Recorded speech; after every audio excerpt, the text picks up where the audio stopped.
মৃত্যুর 3 দিন আগে মৃত ব্যক্তির মধ্যে 3টি আলামত প্রকাশ পায়। মানুষ যখন পৃথিবী ছেড়ে দুনিয়া থেকে চলে যাবে, কবরের যাত্রী হয়ে যাবে, চিরস্থায়ী জায়গাতে চলে যাবে, দুনিয়ার মায়া ত্যাগ করে, ওই মুহূর্তে মানুষের ভিতরে 3টি সিম্পটম লক্ষ্য করা যায়।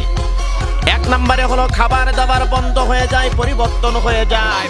আগে কত খাবার খেত, অনেক খাবার খেত, মুখে অনেক রুচি ছিল, কিন্তু দেখা যায় মৃত্যুর আগ মুহূর্তে এসে মানুষটা যখন বুঝতে পারে আমি আর দুনিয়াতে বেঁচে থাকবো না, আস্তে আস্তে করে তার খাবারটা সংকীর্ণ হয়ে আসে।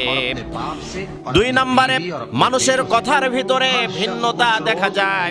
আগে জুড়ে কথা বলতো, দাপট দিয়ে কথা বলতো, অহংকার দিয়ে কথা বলতো, অহংকারের সাথে কথা বলতো, কিন্তু মানুষটা দেখছে দুনিয়ার মায়া ত্যাগ করে চলে যাব, মানুষের কথার ভয়েসটা আস্তে আস্তে নরমাল হতে শুরু করে, এমনটা বলতে থাকে।